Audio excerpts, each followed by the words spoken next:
하나님께서 우리에게 주신 말씀은 구약성경 시편 126편 1절부터 6절까지의 말씀입니다. 시편 126편 1절부터 6절까지의 말씀, 하나님께서 우리에게 주신 은혜의 말씀에 감사하며 다 함께 자리에서 일어나셔서 말씀을 받들어 읽도록 하겠습니다. 시편 126편 1절부터 6절까지의 말씀을 한 목소리로 읽습니다. 여호와께서 시온의 포로를 돌려보내실 때에 우리는 꿈꾸는 것 같았도다. 그때 우리 입에는 웃음이 가득하고 우리 혀에는 찬양이 찼었도다. 그때 문나라 가운데에서 말하기를 여호와께서 그들을 위하여 큰 일을 행하셨다 하였도다. 여호와께서 우리를 위하여 큰 일을 행하셨으니 우리는 기쁘도다. 여호와여, 우리의 포로를 남방 시내들 같이 돌려 보내소서. 눈물을 흘리며 씨를 뿌리는 자는 기쁨으로 거두리로다. 울며 씨를 뿌리러 나가는 자는 반드시 기쁨으로 그 곡식단을 가지고 돌아오리로다. 아멘. 이는 하나님의 말씀입니다. 아멘. 자리에 앉으시겠습니다. 하나님께서 오늘 이 자리에 우리와 함께 하십니다. 한 해를 마무리 짓는 이 시간, 사람들은 자신의 삶을 즐기기 위해 그 시간을 사용하지만 우리는 부르심에 응답하고자 이 자리로 나왔습니다. 그렇게 부르심 속에서 새해에 대한 소망을 가지고 살기 위하여 애쓰는 우리 모두의 삶에 하나님의 은혜와 평강이 주님 다시 오시는 그날까지 가득할 줄 믿습니다. 시편 126편은 성전에 올라가는 노래라는 제목을 가지고 있습니다. 우리처럼 하나님께서 하나님의 백성을 부르시는 그때에 성전을 향해 걸어가던 이들이 이 시편을 부르며 주님 앞으로 나갔다는 것입니다. 이 시편을 기록한 이름 모를 한 사람, 그도 처음 이 시를 지을 때에 주님의 부르심에 응답하며 성전으로 한 걸음 한 걸음 발걸음을 옮겨가며 이 시를 지었을 것입니다. 지금 이 시를 지은 시편 기자는 자신들이 겪은 해방의 경험, 바로 바벨론 포로기를 마치고 그 예루살렘으로 돌아오는 그 경험에 성전으로 가는 자기의 발걸음을 더하여 이 시를 지었습니다. 하나님께서 우리를 그 포로기로부터 해방시켜서 고향으로 돌려보내준 그 발걸음을 기억하면서 내가 지금 성전으로 가는 걸음걸음마다 나에게 그 자유와 해방이 있음을 그렇게 선포한 것입니다. 성전으로 올라가는 그 길이 마치 하나님께서 시온의 포로를 되돌리실 때 돌아오던 한 걸음 한 걸음 같이 하나님께서 그를 인도하시고 회복시키시는 한 걸음이라고 노래를 부르고 있는 것입니다. 시온의 포로들, 바벨론에서 그 페르시아에서 돌아온 그 포로들이 다시 자기 삶의 자리로 돌아오게 된 것은 전적으로 하나님의 뜻이었다라는 것을, 하나님의 은혜였다라는 것을 고백하며 나도 지금 바로 그 은혜의 걸음을 걸어가고 있다라고 고백한 것이죠. 그래서 2절과 3절은 이렇게 고백합니다. 그때에 우리 입에는 웃음이 가득하고 우리 혀에는 찬양이 찼었도다. 그때에 문나라 가운데에서 말하기를 여호와께서 그들을 위하여 큰 일을 행하셨다 하였도다. 여호와께서 우리를 위하여 큰 일을 행하셨으니 우리는 기쁘도다. 그때에 그 과거에 시작되었던 기쁨, 과거에 하나님께서 그 포로로부터 해방시켰던 그 기쁨, 그로 말미암아 찬양이 넘쳤던 그때의 모습과 오늘 내가 성전으로 향하여 걸어가며 찬양하고 있는 그 모습을 하나로 만들어서 하나님께서 그들을 회복시키셨던 것 같이 나를 오늘 성전으로 부르시기에 나는 기쁘고 감사합니다라고 이렇게 찬양하고 있다는 것입니다. 여러분 어떻습니까? 포로기를 마치고 고향으로 돌아갔던 사람들이 기뻤을까요? 안 기뻤을까요? 여러분 어땠을 것 같으세요? 기뻤을 것 같으세요? 다 기뻤을 것 같죠? 당연히 기쁘죠. 하나님께서 우리를 회복시키셔서 예전 어머니 아버지 아니 할아버지 할머니가 살던 그 고향 땅으로 우리를 돌려보내주신다고 하시니 우리의 죄로 말미암아 우리가 포로의 시기를 겪었는데 이제 그 포로의 시기를 끝내시고 용서하시고 다시 그 땅으로 돌아가게 해주신다고 하시니 당연히 기뻤을 것입니다. 사실 아무도 이 회복이 있을 거라고 기대하지 못했습니다. 바벨론으로 끌려가던 당시 다시 고향 땅으로 우리가 돌아올 수 있을까라고 생각한 사람은 아마 아무도 없었을 것입니다. 그런데 하나님께서 약속하신 그대로 때가 찬 순간 하나님이 아무도 기대하지 않던 그때에 이 놀라운 역사를 써나가신 것입니다.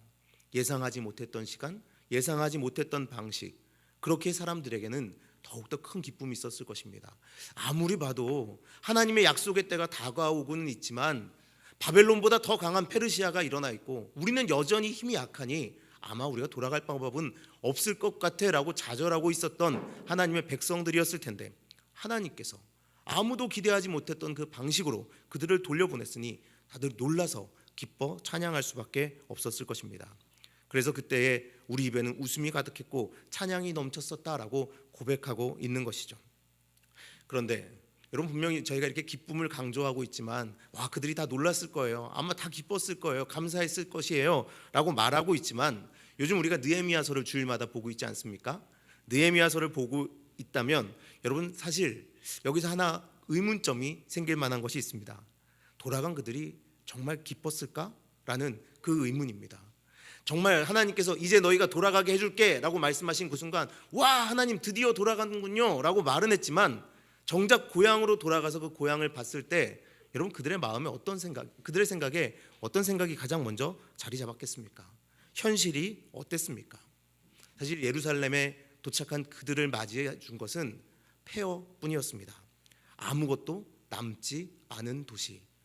분명히 기뻐하면서 한 걸음 한 걸음 뛰어서 여기까지 왔는데, 하나님을 찬양하면서 그 먼 길을 돌아왔는데, 그들의 고향에 와서 보이는 것들은 폐허뿐이었습니다. 허물어진 성벽과 허물어진 성전이 그들을 맞이했습니다. 사람들을 맞이한 현실은 눈물이었고 아픔이었고 두려움이었습니다. 분명히 예루살렘 오기 전까지는 그래도 기대하고 있었는데, 예루살렘에 도착하기 전까지는 찬양하고 있었는데, 예루살렘을 보기 전까지는 우리의 미래가 정말 밝다라고 기대하고 있었는데, 도착한 그 순간 그들의 눈에서 흐르는 것은 눈물뿐이었고 그 찬양은 멈추고 탄식 소리만이 그들 가운데 자리 잡았다라는 겁니다. 긴 여행을 마치고 집으로 돌아와서 드디어 집이다 라고 이렇게 외쳤는데, 집에만 가면 편하게 쉴 수 있다 라고 돌아왔는데, 여러분, 이런 상상 한번 해보시죠. 한 달간의 무전 여행을 마치고 무거운 배낭을 메고 여행을 마친 후에 집으로 돌아왔습니다. 집에 가면 내 침대에서 깨끗하게 씻고 누워서 우선 잘 잔 다음에 맛있는 음식을 해먹고 며칠은 편하게 쉬어야지 하고 집으로 온 것입니다. 그런데 집으로 왔더니 문이 열려져 있는 겁니다. 누가 들어왔을까요? 손님이 왔다 간 거죠. 누군가 창문을 깨고 들어와서 집의 모든 것을 가지고 나간 것입니다. 도둑이 든 거예요. 그래서 좀 편하게 쉬려고 침대를 가봤더니 침대에는 온통 흙이 묻은 발자국이 있고, 밥해 먹으려고 했더니 그릇까지 싹 다 가져가 버린 것입니다. 창문은 깨져서 찬바람이 들어오고 아무도 나를 집에 돌아왔지만 보호해 줄 수 없을지도 모른다라는 두려움이 나에게 찾아온 것입니다. 여러분, 이스라엘을 지금 그것과 비교해 보면 어떨까요? 우리가 여행을 마치고 돌아온 그때 그 맞이하는 집이 도둑이 들어서 아무것도 남지 않은 그 집이라고 여러분 생각해 보시면 이스라엘의 상황이 조금은 이해될까요? 그래서 아직도 그들의 마음은 포로와 같았습니다. 아니, 포로로 이방 땅에 살 때보다 더 불확실한 현실 속으로 들어가고 있었습니다. 그런데 여러분, 이 시편을 지은 시인은 뭐라고 고백합니까? 3절 말씀에 이렇게 이야기합니다. 여호와께서 우리를 위하여 큰 일을 행하셨으니 우리는 기쁘도다. 여호와께서 큰 일을 행하셨으니 우리는 기쁘도다. 분명히 눈앞에 보이는 상황은 강도가 뜬 집이고 쉴 곳 하나, 내 머리 하나 놓을 것 없는 그런 폐허일 뿐인데, 그는 여호와께서 큰 일을 행하셨기 때문에 기쁘다라고 고백하고 있습니다. 그러면서 주님께 간구합니다. 4절 말씀에 여호와여 우리의 포로를 남방 시내들 같이 돌려 보내소서. 여러분, 남방 시내라는 곳은 여름에는 말라서 아무것도 없는 땅입니다. 그냥 말라 비틀어진 사막 같은 곳입니다. 그런데 여기에 특징이 하나 있습니다. 그것은 겨울에 우기가 될 때에 비가 내리면 그곳이 바로 강처럼 변한다라는 것입니다. 분명히 여름에는 생명 하나 없는 말라 비틀어진 사막처럼 보이는데, 때가 되면, 겨울이 되면 비가 내리기 시작하고 그곳이 강이 된다라는 겁니다. 오직 하늘에서 물을 내릴 때에 생명의 근원이 흐르는 곳, 그것이 바로 남방 시내입니다. 하나님께서 때를 정하시고 하늘 문을 여실 때 생명으로 가득 차는 그곳이 남방 시내인데, 이 시편 기자는 이렇게 하나님께 구하고 있습니다. 여호와여 우리의 포로를 남방 시내들 같이 돌려 보내소서.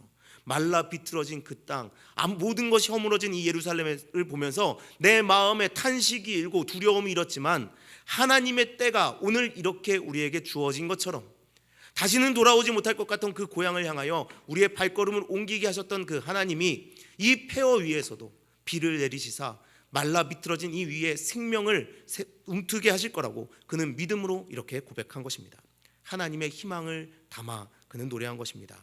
우리 눈에는 아무것도 없는 땅이지만 그러나 하나님에게는 생명의 시내였고 하나님께서 때를 맞춰 비를 내려주신다면 그곳에 생명의 꽃이 필 것이기에 이 시편 기자는 아무것도 두려워하지 않고 하나님, 제가 와보니 제 눈에는 폐허지만 하나님 눈에는 생명의 땅인 줄 믿습니다. 주님의 때에 맞춰 우리의 마음까지 포로된 이 상황을 해방시켜 주시옵소서 구하기 시작한 것입니다. 아직 우리 눈에는 아무것도 아닌 것처럼 보이지만 하나님이 하늘문을 여시고 비를 내리실 때 모든 것이 회복될 것을 믿는 믿음의 노래를 오늘 시편 기자는 부르고 있는 것입니다. 여러분은 그런 하나님께서 이루실 경이로움이 여러분 눈에 보이십니까? 어떠세요? 매일매일 살아가는 현장 속에서 정말 이 사막 같은 현장, 사막 같은 인생 속에서 그럼에도 불구하고 하나님께서 때에 맞춰 비를 내려주실 것이 분명하니 이 광야도 생명이 넘치는 하나님의 땅이구나라는 그런 경이로움이 여러분 보이십니까? 여러분 2024년 한 해가 어떻습니까? 좀 시간이 빨랐나요? 느렸나요? 여러분 어떠셨어요? 빨랐어요? 그쵸? 빨랐죠? 보통 이제 나이별로 속도가 간다 그러잖아요. 예? 아시죠? 저도 요즘 좀 빨라지고 있어요. 슬슬 빨라지는 게 느껴져요. 근데 제가 이게 예전에 여러분에게 말씀드렸지만 장애인 시설이랑 노인 요양 시설에서 목회를 했던 적이 있어요. 근데 거기 계시던 분들에게 물어보면 작년이나 재작년이나 그 전에나 올해나 처음 이 복지원을 들어온 그 순간부터 오늘까지 모든 시간이 항상 똑같다라고 말씀하세요. 그분들의 하루 일과는 그래요. 아침에 눈을 떠서 다 밖으로 나오세요. 그리고 그 정자나무 같은 게 있는데 그 밑에들 쭉 앉으세요. 그리고 담배를 피시기 시작합니다. 그리고 해가 질 때까지 거기 앉아 계시다가 방에 들어가서 주무세요. 그러니까 이분들은 매일이 똑같은 거예요. 노인 요양시설에 계신 분들도 그렇습니다. 오랫동안 이제 노인성 질환으로 그냥 누워만 계신 분들이 계신 곳이었어요. 그분들에게 말을 걸면 어제나 오늘이나 내일이나 뭐 기대도 없고 똑같다라고 말씀하십니다. 근데 그분들은 동일하게 말하는 것이 시간이 어떻게 가는지 모르겠다라는 거예요. 여러분 왜 시간이 빠른 줄 아세요? 기억할 게 없어서 그래요. 근데 이게 제가 하는 말이 아닙니다. 제가 이 자료를 찾아보고 또 찾아봤지만 못 찾았는데 제가 그 당시에 그래서 이 내용을 가지고 설교했던 기억이 나요. 서던 캘리포니아라는 대학이 있대요. 그 당시엔 그래서 제가 그 신문지까지 들고 와서 막 보여주면서 설교를 했었는데 그 대학 연구진들이 발견한 바로는 기억할 것이 없는 사람들이 시간이 빠르다라고 느낀대요. 여러분 그럼 여기서 제가 왜 이런 얘기를 하는지 아시겠어요? 우리 기독교인들에게는 이렇게 물어봐야 합니다. 정말 시간이 빨랐어요? 이렇게 물어봐야 돼요. 왜죠? 우리는 매일을 이런 경이로움 속에서 사는 자들이기 때문입니다. 사람들은 똑같은 사막 속에서 왜 비가 내리지 않느냐 투정하며 그렇게 살아갑니다. 그러나 우리는 그 사막 속에서도 생명을 발견하는 사람들 아닙니까? 하나님의 놀라운 경이로우심을, 하나님께서 일하심을 보는 사람들 아닙니까? 그런데 어떻게 시간이 빠를 수 있겠습니까? 라고 말하지만 저도 올해가 어떻게 간지 모르겠습니다. 여러분 우리는 이 시편 기자처럼 일상 속에서 하나님의 이 경이로움을 발견해야 될 때입니다. 나이가 들수록 시간이 빨라요. 다 그렇게 살 뿐이에요. 더 기억할 것도 없고 놀라운 것도 없어요. 새로운 것도 없습니다. 그냥 이렇게 살다 주님 부르시면 가는 거죠 라고 말하는 것이 아니라 모든 사람이 사막 같은 세상 속에서 한숨만 쉬고 있는 그때에 새로운 것이 없다고 폐허뿐이라고 우리 눈앞에 보이는 것은 아무것도 없는 절망뿐이라고 말하는 그때에도 우리는 하나님께서 새롭게 하시는 이 일을 보아라 라고 그 경이로움을 찬양하며 그 사람들에게 그 놀라움을 보여줄 수 있어야 된다는 겁니다. 여러분 그 경이로움을 매일매일 기억하는데 어떻게 한 해가 빨리 지나갈 수 있겠습니까? 그래서 올 한 해까지는 빨랐을 수 있어요. 몰랐으니까. 그렇죠? 내년은 어때야겠어요? 내년 끝날 때쯤엔 그래야겠어요. 그런 얘기를 해야 돼요. 아니 아직 2025년이었어요. 하나님의 경이로움을 세다 보니 2027년쯤 온 줄 알았어요. 어떻게 시간이 이렇게 안 가는지 모르겠어요 라고 말할 수 있는 우리가 되어야 할 줄 믿습니다. 여러분 내년 한 해는 꼭 그런 경이로움을 경험한 우리가 되길 원합니다.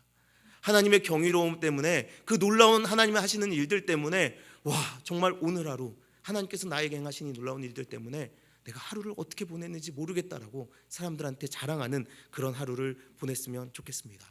자, 그래서 그런 믿음을 가진 사람들은 다른 인생을 살 수 있게 됩니다. 그래서 오늘 시편 기자는 그에 이어서 이렇게 노래합니다. 5절과 6절입니다. 눈물을 흘리며 씨를 뿌리는 자는 기쁨으로 거두리로다.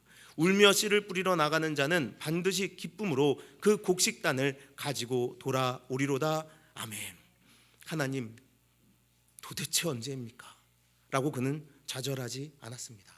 그의 눈에는 이미 기쁨으로 거두는 단이 보였습니다. 말라 비틀어진 땅, 황폐한 땅, 모든 것이 허물어진 땅, 성전도 없고 성벽도 없고 내 생명 하나 보존할 수 없을 것 같던 그 땅에서 그는 하나님의 회복하심을 통하여 풍요로움을 보게 된 것입니다. 하나님께서 때가 되면 비를 내리시는 땅, 말라 비틀어진 남방 땅에 생명의 물을 흘려보내실 그 하나님의 약속, 그것을 믿으며 지금 그는 내가 지금은 눈물을 흘리며 씨를 뿌리러 가지만 이 경이로움 속에서 반드시 하나님께서 주시는 그 생명을 거두는 날이 있을 것이다 라고 고백합니다. 다들 속았다고 자리에 주저앉아 있었겠죠. 처음엔 다들 울면서 왜 이런 땅으로 돌아가라고 하셨습니까? 라고 하나님을 원망했을 수 있을 것입니다. 그런데 먼저 한 사람이 일어났을 것입니다. 여러분, 그렇지 않습니다. 하나님께서는 분명 우리에게 이곳으로 가라 명령하셨고, 하나님께서 명령하셨다면 지금 우리의 이 눈에는 썩은 땅, 무너진 땅, 미래가 없는 땅으로 보이지만 하나님의 눈에는 희망의 땅, 소망의 땅, 생명이 넘치는 땅으로 보이시기에 우리를 보내신 줄 믿습니다라고 일어납시다라고 말한 한 사람이 있었을 것입니다. 이제 사랑하는 우리 능교회 성도 여러분, 우리가 그 역할을 맡을 때입니다. 사람들은 이 시대에 다 희망이 없다라고만 말해요. 다 희망이 없다고 말해요. 어쩜 그렇게 한결같이 힘들다고만 말하는지 모르겠습니다. 그리고 우리도 그렇잖아요. 살다 보면 몇 번이고 주저앉고 싶은 일을 만날 때가 있지 않습니까? 자신감은 사라지고 불안하고 두렵고 나만 무능한 것 같고 낙오되는 것 같고 돕는 이도 없고. 제 얘기입니다. 여러분은 어떠세요? 제 얘기예요. 여러분 어떠세요? 쓰면서 계속 생각했어요. 나만 이럴까? 또 그것도 저도 그렇게 생각했어요. 나만 이렇게 생각하나? 나만 두렵고 나만 무능한 것 같고 나만 낙오되는 것 같고 나만 이런가? 하면서 이런 얘기를 썼습니다. 그런데 그래서 제가 저희 선배 목사님한테 물어봤어요. 형, 나 설교에 이런 표현 쓰려는데 괜찮아? 그랬더니 나도 그랬어 그러더라고요. 그래서 동기한테도 물어봤어요. 야, 넌 어떠냐? 그랬더니 네가 나보다 나아 그러더라고요. 그래서 희망을 얻고 그래, 다들 그런가 보다 하고 이런 내용을 설교에 넣었습니다. 그런데 여러분, 그런 상황을 맞이할 때 남방 시내를 기억하시기 바랍니다. 하나님께서 오늘 나에게 그 남방 시내를 기억하게 하시며 세상 사람들 다 그 좌절하고 있는 그 자리에서 일어나서 그들에게 아닙니다, 여러분 하나님의 경이로움을 보십시오 라고 그들을 이끌어줄 수 있는 사람으로 우리를 세우시고자 하시구나 라며 그 내용을 기억하시기를 바랍니다. 지금 내 눈에는, 지금 사람들 눈에는 마른 땅처럼 보이지만 모든 가능성과 능력을 하나님은 다 담아 두셨습니다. 하나님의 때가 되면 차고 넘치는 생명의 물이 그곳에 흘러 넘칠 것입니다. 우리는 하나님의 때를 기다리며 거기서 하나님의 놀라우심을 찬양하기만 하면 되는 겁니다. 사랑하는 여러분, 예수 그리스도의 그 십자가를 여기서 한번 기억해 보십시오. 예수님의 눈물, 예수님의 고난, 예수님의 고통, 세상 사람들에게는 그것이 다 미련한 것이었습니다. 그 거친 십자가, 그것이 뭐라고? 하나님의 아들이라고 스스로 말하는 자가 저것을 져야 하나라고 다들 비웃었을 것입니다. 그러나 우리는 그 예수님의 고난의 십자가를 구원이라고 고백하지 않습니까? 그것을 믿음으로 구원받았다라고 고백하지 않습니까? 예수님의 눈물이, 고난이 우리의 기쁨이 되었노라고, 우리의 감사의 제목이라고, 그 은혜 아니면 살 수 없다라고 고백하지 않습니까? 예수님은 그 십자가를 향하여 걸어가시면서 자기 연민이나 분노에 빠지지 않으셨습니다. 괜찮아요. 네. 자기 연민이나 분노에 빠지지 않으셨어요. 결코 그 십자가를 두려워하지 않으셨어요. 사람들은 다 그것이 쓸데없는 짓이라고 말했을지라도 주님은 하나님께서 그 남방 시내에 물을 흘려보내실 것을 믿으며 그 십자가를 향하여 걸어가셨습니다. 저주가 구원이 된다고? 십자가에 달린 이가, 저주받은 이가 우리를 이끌어줄 수 있다고? 사람들이 다 의심하는 상황 속에서도 예수님께서는 눈물로 씨를 뿌리시면서 우리 안에 생명을 심어주셨습니다. 세상은 좋은 것을 가진 것으로 좋은 결과를 만들어낼 수 있다고 합니다. 세상은 좋은 것을 가진 이들만이 더 좋은 것을 가질 수 있다라고 우리에게 자꾸 말합니다. 그래서 세상에서 좋은 것을 쫓아 살아라라고 우리에게 말하죠. 그러나 우리는 믿음으로 이제 이렇게 고백합니다. 예수님이 지신 그 거친 십자가, 그 길 끝에 생명을 거둘 수 있노라고, 부활 생명을 거둘 수 있노라고. 우리는 그래서 자기 연민이나 자기 분노에 빠지지 않고 그 세상의 그 악랄한 목소리에 내 마음을 빼앗기지 않고 이생의 자랑 안목의 정욕에 빠져들지 않고 십자가를 바라보며 그 거친 십자가를 붙들고 피 묻은 예수 그리스도의 십자가를 붙들고 앞으로 나간다라고 우리는 고백하는 것입니다. 예수님께서 눈물로 씨를 뿌리셨고 기쁨으로 그 곡식단을 거두셨습니다. 이제 오늘 우리도 가진 것이 지금은 아픔이고 눈물이어도 하나님 안에서 씨를 뿌리는 자가 될 수 있습니다. 하나님은 아픔으로 눈물로 씨앗을 뿌리셨지만 나의 눈물과 아픔까지도 기쁨으로 만드신 능력의 하나님이십니다. 두려움과 괴로움, 여러분 회피할 필요 없습니다. 우리에게 다가오는 두려운 일들, 우리를 찾아오는 괴로운 일들, 우리를 낙담시키는 일들, 우리는 그 자리 앞에서 괜찮아, 하나님은 나를 사랑하시니까 괜찮아 라고 말하면 됩니다. 그런데 그때 하늘에서 내리는 비를 기다리며 하나님을 의지하고 괜찮다라고 말하는 그 순간 여러분 광야에 생명이 피어날 줄 믿습니다. 이제 막 해방된 이스라엘, 그들이 겪었을 좌절과 어려움 여러분 상상할 수 없죠. 그러나 그들은 이제 의심하지 않습니다.